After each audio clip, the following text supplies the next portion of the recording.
I think for me, it all came fairly easy. What type of mentality, what type of focus starting this morning do we have to push through today? My entire life, that's all I wanted to do was play quarterback. You get there and it doesn't go like you expected and you get released and all these different things that I hadn't dealt with today. I like it, man. I've always been a Kliff Kingsbury fan. I think he does a great job with offense. So I'm not surprised that he ends up in Washington. There's a lot of unique pieces there. Pat Mahomes, early on in his career at Texas Tech, you even said these words, there's something about him. Even though you've been around, he has this cool, kind of calm demeanor and he's true to himself. I mean, he would catch your throat to win the game. Bill Belichick, how much of his coaching rubbed off on you? He's all-time great, and everybody knows that. But I think the biggest thing was just... When was the first time you look at it, you're like, wow, I was really challenged there, and I either wasn't up to it, or it broke me kind of, but made me. So why is it got to be so damn tough? So damn tough. Welcome to the Toughness Podcast. I'm your host, Paddy Steinfort. Today we have a guest who I'm lucky enough to call a friend, but have worked with along the way and has an absolutely incredible journey himself in American football. Welcome to the show, Kliff Kingsbury. Appreciate it, Paddy. Good seeing you, man. Good to see you too, buddy. Thanks for joining us. Starting off, we often will talk about childhood and how people move to where they are right now. We will get to that with you, but it's worth probably just touching on how our paths crossed initially. We worked together for a few years when you were at Texas Tech, and I know how it unfolded from my end, but it's fairly unusual for a college head coach to be that open to, hey, let's get someone in who does this and put them in as part of the program. What was your thinking there as you moved into it, got to the point where it was like, hey, let's find someone like Paddy? Yeah, I think just studying other coaches that I really respected and listening to their stories and how they'd implemented that in their programs, or whether it was college or the NFL. And so we asked around and people kept bringing up your name as one of the bright guys in the profession. And so once we got you there and kind of saw how you interacted and saw how much the players really responded to you quickly and how you kind of endeared yourself to them, it was awesome. In those 2 years, you know, we had some great players that we were lucky enough to come across. And I thought that it was really impactful for our program, you know, the time you were there. Yeah, well, I had an amazing experience there too. And you did mention some great players who we'll touch on probably later in the chat. You mentioned there you looked at coaches you admired, and you were, as part of your incredible playing and coaching journey, you were actually your first team as a pro was a little team called the New England Patriots, who had a guy called Bill Belichick as the head coach. How much of his coaching rubbed off on you and how you go about things now? Yeah, I think the biggest thing was just his attention to detail and his never leaving any stone unturned. I mean, his teams are prepared for any situation. No matter how far-fetched it may sound in August, it usually somehow happens during the season and you're ready for it and you practice it and you've walked it through. And I think that was the biggest thing I took from him. Nobody can beat Bill. I mean, he's a unique personality. He's a brilliant football coach, probably the only coach in the league that could coach every position and special teams and offense and defense. And I mean, he's all-time great and everybody knows that. But I think when you're around him, you try to take certain things. And to me, that was the preparation each and every week. You know, he didn't let it get old for the players. He made you adhere to it. And obviously the success speaks for itself. Yeah. You talked about attention to detail, preparation. I observed it firsthand working with you. I remember the first time I walked into your office and I described it to someone the next day as it was like a scene out of A Beautiful Mind. There was just all these play calls like scribbled on an entire wall of whiteboard. And when I looked at one of them, it was like from 2003 and it was like from years ago. So attention to detail is one of your things. And I assume obviously some of it was from Bill, but was that always a part of you? And was that from growing up, or like how did that come to be one of your characteristics? It did. It started with my dad. Obviously he was a Marine and fought in Vietnam. And so we were kind of raised on those principles that with the military background, attention to detail was one, always be early, you know, always finish things. So there's a lot of that going on in our household growing up. And my brother and I were lucky enough to be raised that way. My brother's a really successful engineer. I've been lucky enough to have some fun in football. But yeah, that was kind of a cornerstone of how we were raised. Your dad was a recipient of the Purple Heart. So he not only was a Vietnam vet, which you mentioned, but he was a pretty handy one at that. What do you know of the story behind why he received that? And how does that impact you as a kid when you learn of what it took for him to be awarded that medal? he didn't like to talk too much about, his time there. Every now and then he'd share some things, but he would always be like, hey, if you weren't there, it's hard for you to understand. And he didn't want to even go back to those memories. But I know they were in the jungle and somebody hit a tripwire and he got shot, in his jaw. And they came under heavy fire, and it was like 2 or 3 hours before they get the helicopter in and get him out of there. And so to your dad, still has his scars, you can barely tell, but he still has the scars. To have your dad have gone through something like that, the mental toughness you have to even survive that and deal with that circumstances. To me, I was always just so impressed by him. And, he volunteered to go. He didn't get drafted. So he's done things that I question if I could ever do. And so been a huge point of pride for me in my life that he served our country. And was that an element of that you were able to draw perspective from, where like you might have had a tough day at the office? Exactly. We're down at halftime. I think. All right. Are you have a bruise on the field? You better get your ass up, get to the sideline. Like if the bone's not sticking out or bleed, find your way to the sideline. So did you, at the time, as you're getting raised like that, right? Some kids would push back against being told to be on time or attention to detail, etc. Did you find at the time as a kid that you were like, yeah, I got to do this? Or was it still a little like, was there some rebellion in you? No, my dad's pretty intense. So there wasn't going to be any rebellion.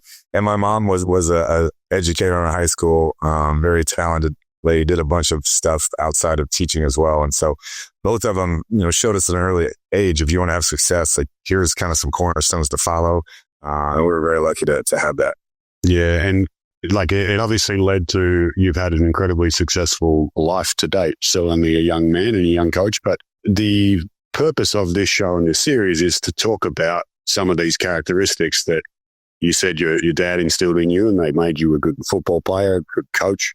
I'm curious to know whether, like, at what point along that journey, if you look back over the 40 odd years that you've been on Earth, if you go back over those years, like most guests, and even when I'm, it's not a guest, if I'm talking to a player, coach, military operator, whoever it is, someone who's a high performer can point to almost a turning point or an actual moment, a game, an event, an interaction with another human where it's like, that was the point where I recognized that there's more to just being good than just being physically good or having this talent or being in the right place at the right time, and that there is an element of mental toughness that's a separator, both in the moment, but also over the long term. Can you pinpoint something like that along your pathway where you're like, yeah, that was the point where I realized this is more important than people might give it credit? Yeah, I think that being the son of a coach and playing Texas high school football and all these things, I was set up on a pretty good path to be successful. We had a good high school team.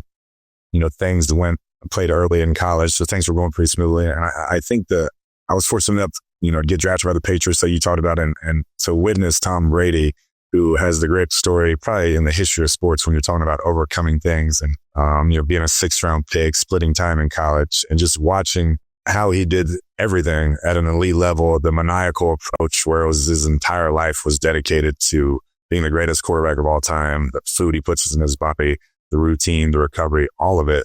I think to me, that's when it really hit me like, this is the separator here, because everybody's pretty good. And I thought I was pretty good. I thought I worked hard until I witnessed what he put into football and how much it meant to him. And I think that was a big eye opener for me. Like, this is a different animal here. He is a different animal. And that's amazing that you got to observe that up close. You kind of skipped a little bit there in the story of, you happen to be a pretty handy college quarterback yourself. Literally one of only 3 people in history to have gone over 10,000 yards. You smashed a bunch of NCAA records. And yet you still look at that and you say, I wasn't as good as I probably thought I was. Why do you think that you can put up those numbers and then you go, yeah, I'm still like, I wasn't as good as I thought I was? Yeah, like I said, I think for me, it all came fairly easy. I'm not trying to be conceited when I say that, but I'm saying the path, like I was set on. My dad was my head high school football coach, so I was going to camp, so I was doing all these things. I could throw at an early age, so I had success early. College, I played early. We get a very pass-friendly, revolutionary coach in there in Mike Leach, so throwing the ball all over the place. We're having a lot of success. Got to play with Wes Welker, who makes you look good no matter where you put it. And so I think looking back on it, there's more I could have done. Had I been challenged maybe earlier, maybe that would have helped, but once you get to the league, and that's the eye opener, that sometimes it's tough to, restart and figure it out and say, all right, well, we gotta adjust and really step our game up here. And so I look back and say, there's definitely things I could have done and put more into it. And, as I transitioned to coaching, that's what I learned. That's why I was like, I'm never going to have that again. I'm never going to have the what ifs again or regrets again. I'm going to attack this with everything in my heart and soul. And so it was a tough lesson learned, but looking back, it's probably the best thing ever happened to me. Right. You mentioned challenges there. Often people will point to challenges as a turning point or a point where they make a shift. And you've described it perfectly there, where it was okay, I'm not doing that again. I'm going up a level. What was the first time you really felt you got challenged? You said if I got challenged earlier, it might have helped. But when was the first time you look at it and you're like, wow, I was really challenged there and I either wasn't up to it or it broke me kind of, but made me? I would say that first year in the pros, I had my entire life, that's all I wanted to do was play quarterback. No backup plan kind of mentality where it's like, I'm going to do this and I'm going to be wildly successful and go. And you get there and it doesn't go like you expected and you get released and, you're embarrassed and all these different things that I hadn't dealt with yet. And I think that was the kind of moment that I let it affect my confidence. I hadn't been through that before. And so I don't ever think I really recovered from that as a player, that experience. And looking back, you wish you'd been more mentally tough and handled it different ways. But if you hadn't been through it, you don't know how to handle that. Right. And it probably, well, not probably, we spoke about this one time, that your ability to have gone through some of those hardships where you've been a player who wasn't as successful as you might have wanted to be actually allowed you to be a better coach because you can connect better with kids who have struggled, right? No question. And I think the biggest thing, and this is when you're going through that the first time, you want to have that victim mentality where I'm the one getting screwed over and the coach isn't playing me and I'm not getting the refs. So if you're in that league, you get your opportunities and stuff to you to make the most of them. And I didn't see it like that. I wanted to blame others for my shortcomings at that time. And you got to go through it. And that was a coach that said it's really helped me because I can talk through those scenarios with guys and say, I've been in your shoes. I know what you're feeling. And trust me, coaches want to win games. They want to keep their job. They're not screwing you over. If you were good enough, you'd be playing, you'd be getting the reps. Yeah. Talk there a little around, you said, if I had been more mentally tough. And it's a great word and we all throw it around, particularly in football. It's a strong theme. In the military, it's a strong theme. Even in some of the other areas where I work with performers like doctors in emergency departments, that's tough, particularly dealing with COVID and all that sort of business, right? That's incredibly tough, hard to imagine. But what does it actually mean though? Like for some people, it might mean one thing. For some, it might mean others. For you in your experience, both as a player and then now as a coach at the highest level, and also potentially even referring back to seeing your father who had a military mindset, what does toughness mean to you in your experience? To me, it's being able to process the information, process coaching, process the situation you're in, and being honest with yourself, and then, attack it moving forward and not going through those down periods where you're feeling sorry for yourself. Because, we all have a story. We've all been through things that we could all point to, and this is why this happened, this is why that happened. But to me, it's to process the information and getting a new plan and attacking without going through that lull, without feeling sorry for yourself. And, those are still things I'm working on this day, but I think we've definitely come a long way in that area. And how, when you say you're working on them, what does that look like? Like, how do you work on being tougher, improving your ability to process stuff, whether it's good or bad, and not get knocked off track and still keep doing your thing? How do you get better at that? Yeah, it's trying to be brutally honest with myself and then being able to process information better and allow others to have information, into different decisions I make. I think that's a big part of it. Being a coach, you have other people's opinions and you have resources on your staff that can bring you information, being able to hear the criticism and hear the ideas and processes it and not get offended and not think that somebody's, trying to get over on you. I think that's a big part of it. So I try to just take it for what it is, see the situation as it unfolded, but gather as much information and then come back with a stronger, answer and attack the next time. Attack. You've used the word attack there about 20 times. I like it. It's part of your mentality. The other thing I remember first coming in, I think the first time I visited, maybe the second time, you would be in the gym. Do you still do your 4 a.m. lifts these days? I do. Yeah, I try to get it in early. It's a great time for me to just be alone with my thoughts. I try to get in there kind of by myself and work out and challenge myself. And then I've always felt if I'm going to ask those players to do those workouts and put that type of time in, then I wanted to show I'm willing to do the same thing, and even earlier than you. And that's just been a mentality I've had. It's, not for everybody. It's not anything that's necessary, but for me, it works. And I think it helps keep me sharp. It's an admirable trait. And the first couple of times I almost thought, oh, maybe he's doing it for show. He's like trying to send a message, but it was incredibly consistent, and not surprised that you're still doing it to date. It's you talked about attack and force of will at times, and you've used Tom Brady as an example, your father, yourself, in terms of being able to be strong and stick to something, right? And that's definitely an element of what we're talking about here. But there are other times, particularly in life, less so potentially in sport, but where I can't force my way through something, right? And if you're okay talking about it, your mother passed away a little while back, and that was obviously a fairly tough experience. Would that be fair to say? Yeah, no question. Right. And so how do you apply what you've learned about being tough and dealing with hard shit to something that is like almost incomprehensible and you can't fix or attack? Right. That's a great question. And I think I have a mentality, and I think a lot of people do, but you try to always spin things into motivation for you. However, you have to do that. And I think that was it.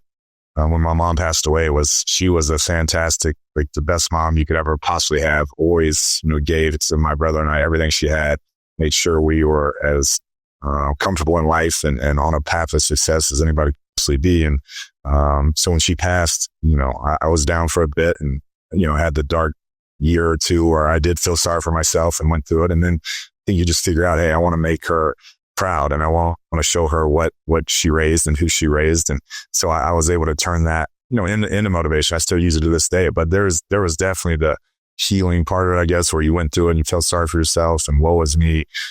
But at the end of the day, she's kind of why I wake up early and why I do everything. And that's been a big part of the motivation for me on a daily basis.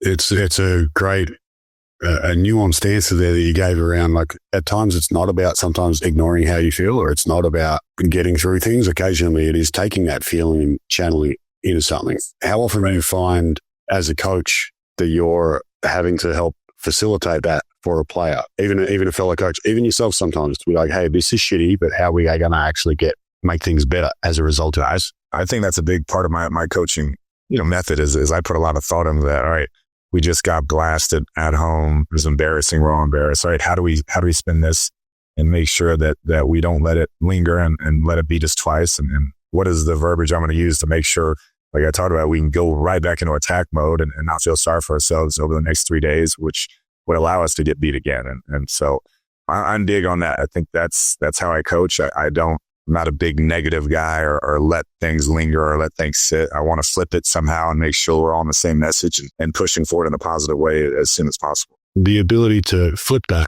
is an interesting skill set. I'll use that word, because it is something, you've mentioned it a few times about your own handling situations, about doing that as a coach. Shifting more to your coaching journey now, as opposed to some of the journey to becoming a coach, particularly in let's say for the entire time you've been a coach, your quarterbacking tree, if you will, the number and quality of individuals who have been under your tutelage is fairly impressive for someone who's only been coaching for a relatively short time. And I'm just going to, for listeners who aren't fully aware, I'll rattle off some names. It's a couple of Heisman winners, right? So there's Johnny Manziel, there's Baker Mayfield, there is Case Keenum, who's a pretty handy 8-year backup quarterback. Davis Webb is also a backup quarterback, and a kid named Pat Mahomes could arguably end up to be one of the best ever if he continues at the trajectory that he's going right now. How much of that would you, and you're a humble man, so you're probably going to answer this in a very humble way, but how much of that do you look at those guys and say they had some of those skills already, they were able to flip them, versus even the best still need to learn these skills, and they learn by practicing and by having someone guide them through it? Yeah, I think you nailed it. There's to get where they got, even when I started working with them, they had to have some of that in them. And when you're talking about like a Case Keenum who, didn't get drafted, he set every NCAA record ever. I mean, stuff that will never be touched. And then they get drafted, and then 5 years later, he takes the Vikings to the NFC Championship. That takes a lot of willpower and a lot of mental toughness. He went through an ACL injury his senior year, got an extra, all these different things. But prior to that, super competitive, coach's kid, all these things. Baker Mayfield sitting there, walk on, nobody gave him a scholarship. So he had that chip, went through that. You can go on and on. But I do think there is something to them when they get there. And then there's usually a person or people that they're around that help kind of mold that and help them take the next step in becoming kind of that elite level type player or athlete. And you talk about the people around them, like a person or people around them who help mold it. There's a lot of research that talks about the support community around the individuals that is actually as important to toughness as just the individual's character, right? Right. Because we can all get worn down, and it helps to have some people there to hold us up sometimes. What sort of things do you look at from a teammate point of view, where these guys may have had teammates that didn't make the league, but were exceptional individuals who helped them in some ways? What do you look at as a good quality of a teammate that helps others handle shit better? Yeah, I think the selflessness, putting the team first always. And you could probably ask, all 5 of those guys, like, hey, who was somebody in your college career that really helped lift you up? Whether there's a senior when you got there as a freshman or somebody else who, selflessly helped you become a better player. And that's, not everybody's willing to do that. It's a competitive environment when you're in college or when you're in the league, and not everybody's willing to kind of, wholeheartedly try to help you become a better player, regardless of a threat of you being more of a star over them or taking playing time from them. And I think to me that the guys that I've seen do that, whether it's in coaching or playing, that have genuinely helped me just because that's in their nature. You never forget those people. Who would spring to mind first, where you're like, that was that guy for me? People may not even know their name. They may. It could be someone famous, but it might not be. But you're like, yeah, that person actually supported me and made me more resilient just by their presence or by them doing this or that. Yeah, in college, we had a quarterback. He was a year younger than me, and he still has the NCAA record for the most passing yards in a single season. He was a tremendous player, and so he backed me up 3 years. Could have easily been starting, that talented, could have went either way in our competition. And he was the most supportive, one of my best friends to this day, great human being. And that always meant a lot to me because he lifted me up. And when he had his opportunity, he was phenomenal. So BJ Simmons, I'll always be indebted to him for the way he handled that situation and was a friend of me through that. Do you think that when you look at guys who are in that situation who handle it well, so they're potentially good enough, but they're not rewarded, and I'll say guys and girls, because outside of football, this happens to just humans in general. You've got the talent, you work hard, you're producing at a level that probably would get you the results elsewhere, but your current situation is holding you where it is, right? And for a time, that was even Pat Mahomes early on in his career at Texas Tech. He wasn't starting straight away. There was a little bit of back and forth. But he handled it super professionally and as a good teammate and just turned up and did his job, right? Do you think there's something to people's ability to handle that separates, I won't say good teammates from bad teammates? Let's put it this way. When people are facing that situation, how do you think the best way to help people respond in positive ways? So if let's use a military example, someone wanted the promotion, they didn't get it because someone else in the platoon got it.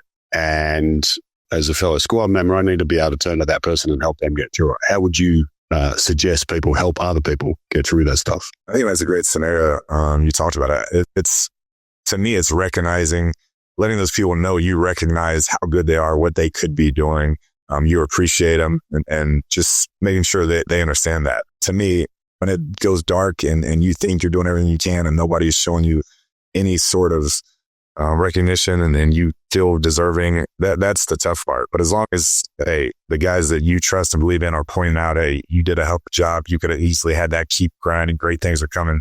To me, that is a great support system to have around you. Yeah, and it's a fantastic point. There is a lot of research around just even small acts of recognition to show that you're progressing in some way. No one else might see it, but I see it as a coach. I was actually talking yesterday with a friend who is also from the psychology realm, and his son happens to be a Broadway singer, like prodigy. He's touring with Les Mis.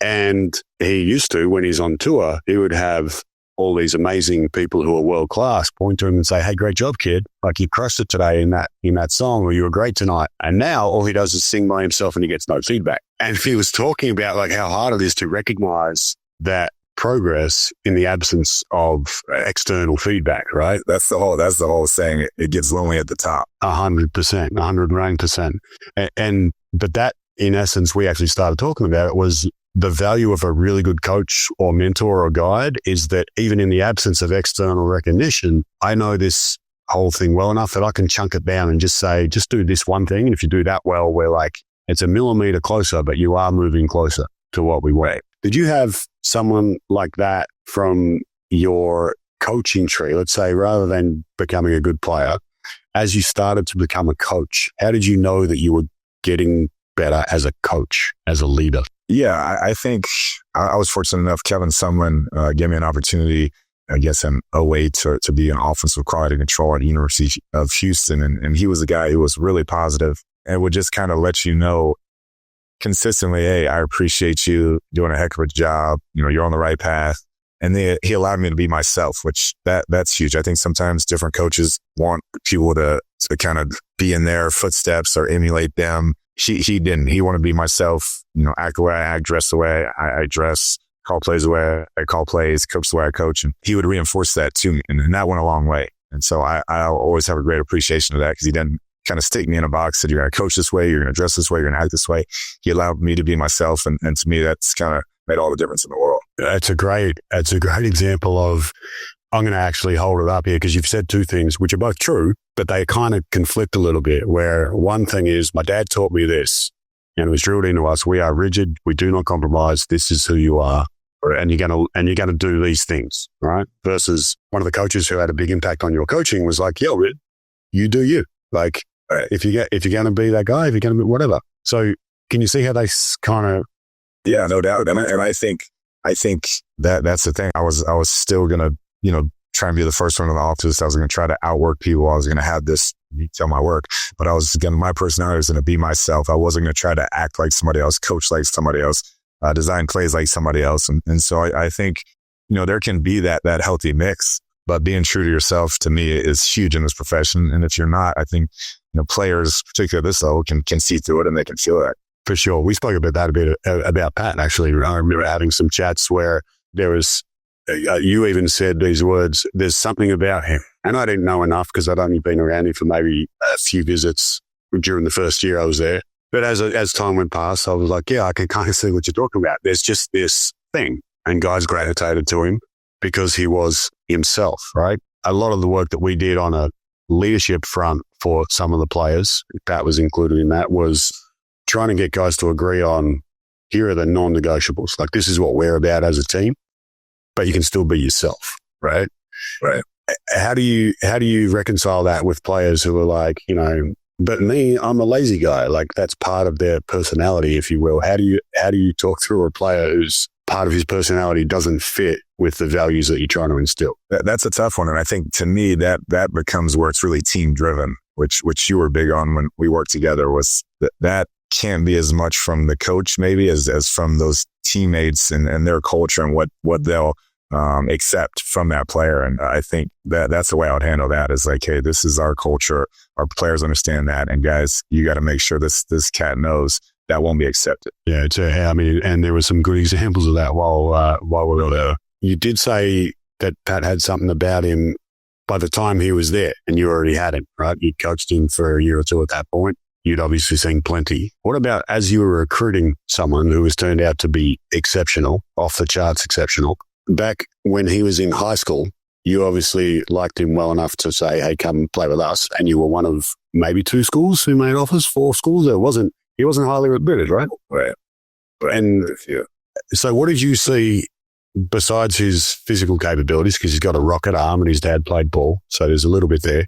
What did you see personality-wise or character-wise in a guy like that made you feel like there's something about him that other people don't see? Competitiveness jumped out, you know, through the roof. He was all-state basketball, all-state baseball, state football. And when he stepped on the court or the field, it was like, even though you've been around, he has this cool, kind of calm demeanor and he's true to himself. I mean, he would cut your throat to win the game and he would sell out, do whatever it took to win. I think that more than anything, when he stepped on any field, he knew he was the best player and he acted like it.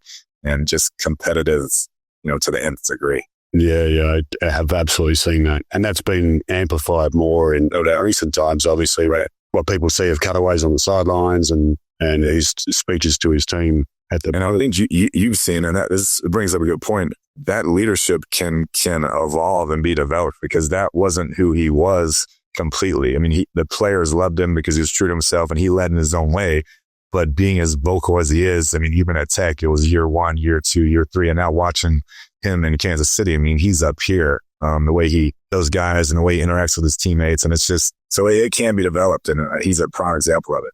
Yeah, 100%. And that was a lot of our work initially. It was like, he has this thing, he's very talented, but he's not that willing to challenge his teammates, which was something we did have to work on. And the cool thing about, I had a colleague once who said, a little diversion here, but I'm going to circle back to you and Pat as an example, because we were talking about San Antonio Spurs and their dynasty, and how do you replicate their culture and yada yada yada. And they were like, look, you can do all the fancy stuff you want, but here's the key to a great culture is when the best player has the same values as the head coach, things are going to work out pretty well. And that was what I saw between the two of you.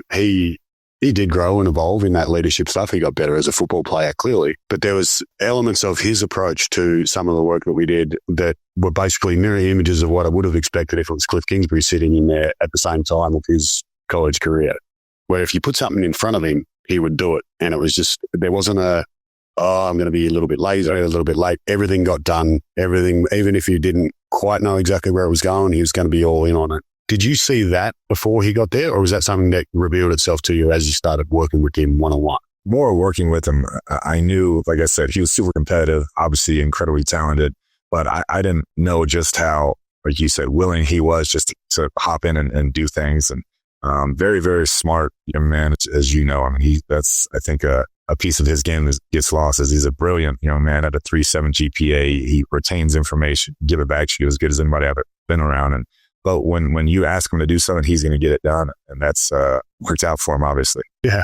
Yeah. And it really was it's been shown to be a key characteristic of people who develop quicker than others, right? Well, he may not have developed as quick as others during high school because he was busy playing 17 sports was. But once he was isolated to one sport, it really accelerated quickly. And that was one of the things that you and I spoke about, but obviously it was relevant to his development at Texas Tech, was that in order to be a really good leader, to have that impact on others and to run a team like you can see he does now in Kansas City, you have to be able to play well yourself, like do your job first. And to get some consistency in that took some work, but he was always willing to do that work.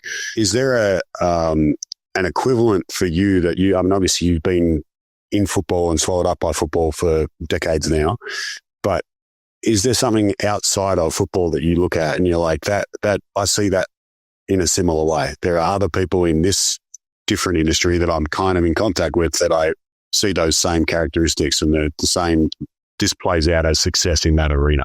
I just think all my friends that have been successful in whatever job it is or career it is, they have that same type of mentality where if we're going to do something together or we're taking a trip together or whatever we're doing, things are going to get done. And it may not be right the first time, but there's kind of that attack mentality that we talked about, and we're going to try to figure it out. And, those that kind of wait and want to think about it or feel it out, just a different feel when you have the people that are wildly successful, whatever they've chosen to do, because if something's laid out in front of them, they go after it. The saying goes that like you're either playing not to lose or you're playing to win.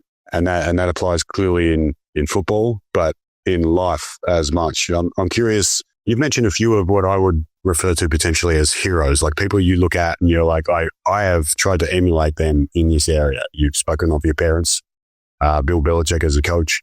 Are there any other individuals that you look at and you're like, I actually tried to pull a bit of their personality out of them and replicate it because I saw that as a key to me achieving what I wanted in my life? When I got into coaching, I mean, a guy who I know you're familiar with, but Pete, just the energy, just the consistency in that approach. It's he's never had a bad day is how he comes across. And I think his team feels that, his coaches feel that, and he's going to have that type of juice each and every day, whether they've won 5 in a row or lost 5 in a row. And that to me is a strong, quality of a great leader. And he's done it with, won a national championship at the college level, won a Super Bowl at the NFL level. And if having been in both, if you can do it in both, you're as good a coach as there is. And so he's a guy that I just have a tremendous amount of respect with the way he approaches that, building every time he walks in with high energy, keeps guys going. He just doesn't appear to have a bad day ever. It's kind of the same as you attacking your workouts every morning at 4 a.m., right? You're a beast. Surely there are some days you get up and you don't feel like it. Like you're a human, even though you're a beast and you're a machine in that sense, you're also human. What do you do on the days where you're like, today I just don't really feel like that guy? You just go. Just show up. I think there's that line that it's whatever 90% of life is just showing up. You just show up and roll. And you're not always going to feel 100%. You're not always going to feel like leading or being in front of men. There's plenty of days I don't want to get in front of that team after a tough loss, after a bad practice, but you do it and you get your mind right and you find a way to make sure that you're convincing and can uplift others. And that's what leaders are asked to do. I don't know if I shared this line with you, but I definitely spoke about it with Pat a couple of times. That life or the game doesn't give a shit how you feel. It's a common, I feel bad or I feel tired or I'm embarrassed, whatever it is. Well, life doesn't really care. The ref doesn't care. The crowd doesn't care. The game definitely doesn't care. And action trumps emotion every time. Consistency to me is so huge because if I stand up and one day I'm up with the team and the next day you're going to tell them down, it's just that's not going to work. Consistency in your approach, win, lose, or draw. We're going to show up. We're going to be about this. We're going to do this. We're going to handle our business. There's going to be times that you're going to need to jump on people and everybody understands that. That's part of the deal. But consistently having a high energy, being the same guy every day, to me, is very impactful for those guys. Right. And that's, again, I was about to call you out on that, but you clarified it again. Consistency in being who you are, not in necessarily what you're doing. Is that what you're saying? Because what if what I'm doing is wrong? We're losing, right? Or this isn't working with that player. Being consistent to a fault is going to be a problem. Right. You got to be able to evolve and change, no doubt, and adjust. Not that, but just consistency in who you are as how you come across the players. When you stand up there, can they tell if you're up, you're down, you're the same guy every day? To me is really impactful for your team to see that you're the same guy every day, whether they've lost 3 in a row or won 3 in a row, you're bringing the same intensity, same approach to that building that day. We've touched on a few points of your journey over the course of the chat so far. Part of it was a short stint at the Patriots where you happened to get a Super Bowl ring. So congrats on that. As you would say, you probably weren't as involved as you would have liked, but you still got a ring, more than 99.9% of the world. I assume that's a highlight, but what if you look back over your journey, what's another point where you're like, that was actually where I feel like that's a highlight for me that I won't forget very often. And I also potentially learned or it added and evolved who I am. Starting in high school, when you're able to play for your dad, he's your head high school coach. We're from a small town in Texas, and we had a really good senior year there and kind of brought the community together. That was huge for us as a family. Since you could walk, you were on the football field, and to be a part of that in that town, that was really something that made me fall in love with the game, to see how it can impact so many people. Yeah, I'm picturing, I haven't seen high school football in Texas besides Friday Night Lights, and I'm picturing that, right? And watching you. Less dramatic, not as wild things going on, but yeah, similar type pageantry and passion and things of that nature. Is there any part of that experience that you carry into an NFL building now? Like how does that change how you go about things now? I try to keep an appreciation for the game. I think you can get so close to the fire here, you forget what it means, how big the NFL is to those people in New Braunfels, Texas, or those players in Lubbock, Texas. And I feel like I bring a unique perspective because I was down and I watched how they'd come in on Monday and talk about the games and talk about the players. And when you get here, you can get in the grind, you can lose perspective on that. But from coaches to, family members who worked with them in Pee Wee leagues, it means so much to those people, them being able to be in the NFL and then being able to say, I worked with that guy, or he's my cousin or my son. And I think I try to make sure I stay connected to that, because you can get in the fire and you lose a couple of games and it's so intense and there's so much pressure. You always want to keep that type of appreciation for what that means to so many people. If you were to look at your coaching, so you put a lot of juice into it. You're bringing energy every day. You're up at 4 a.m. You're scribbling plays at midnight. Like your life is all in on this. As you said at the start of the call, you are doing this with all of your heart and your spirit and your soul. You're in, right? There's a bit of a question of why. Like what do you hope to achieve with your coaching? Is it that impact on a kid in Texas Or is it because, I mean, clearly you want to win, you're competitive. What is it that gives you that juice on a day when you don't feel like it, but you can still go all in? To me, it's the players, in that room. I get inspired when I walk into that room, whether it was at Texas Tech or University of Houston, Texas A&M.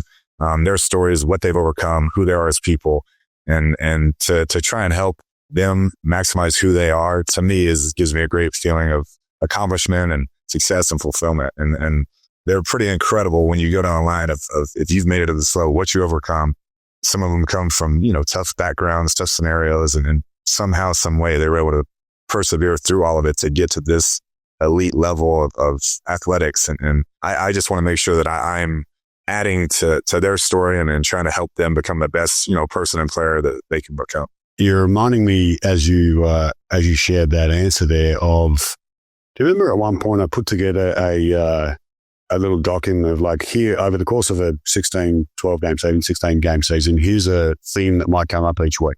Yeah, and here's, I got a bit of material, whatever. And the front of it was prefaced with the Rudyard Kipling poem, If. Yeah. And I was like, oh, this is partly like I'm trying to subtly put this into the program. You're like, oh, that's great. I love that. That's like hanging up on my wall. Tell us why was that poem strong for you? Like, where did your connection to it come from? Because for those who aren't aware of it, I'll read a little bit of it, but it ends with something to the effect of, if you can handle all this shit in life and at the end still be you, then not only is the world going to be yours, but what's more, you're a man. And that was part of what we were trying to put into the program that season. Why is that such a strong token for you, that poem? Yeah, for me, my mom had sent that to me. We had a tough game. I guess my sophomore year, I'd played really bad, 2 or 3 interceptions, fans booing, all this stuff. Hadn't faced much adversity by then. And she sent me that poem. And when you go through it, I mean, it's like to, have everything taken from you and people call you names and you still believe in yourself. And, you can hang with, crowds or kings and still, keep your virtues. I mean, it's a very powerful poem. It kind of covers it all. And like you said, in the end of it, it's like, and what's more, you'll become a man, my son. And that has just always stuck with me. When you read through that, it's kind of what you want to be as a human being through all the trials and tribulations of your life. Yeah. And to me, I don't know if I've actually shared this with you directly. I know that we've talked occasionally as we've finished seasons and said, hey, thanks, that was great. But you definitely live that in not only the way you go about things, but in what you give to the players. You're effectively instilling that poem. And that's probably why it appealed to me as part of that package, because it kind of speaks about you as a human. So little bit of unsolicited feedback for you there. I appreciate that. Last question. Is there a hope that you have in terms of, let's say, your work and also what we've discussed here in terms of the importance of character development, your knowledge of the fact that it can be the same as talking about Pat's leadership or the ability to be tough or handle adversity can be developed and coached? What do you hope you're able to do moving forward now? It's been a great journey to now. Let's park the fact that you want to win a Super Bowl. I'll take that as a given. What do you want to be able to do moving forward with what we've, the topic of this call? Continue to evolve as a coach, continue to evolve as a leader on a personal level. And then just, there's an organization here that we have a bunch of tremendous guys who want to win. And they've shown that to me and they embraced me coming in.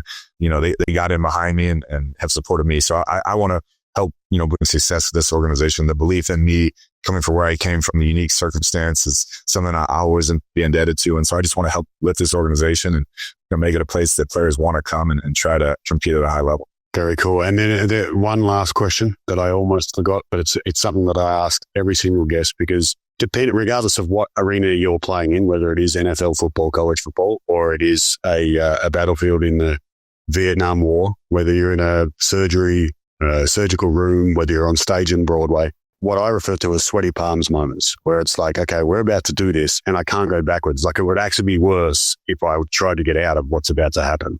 The kickoff's about to happen.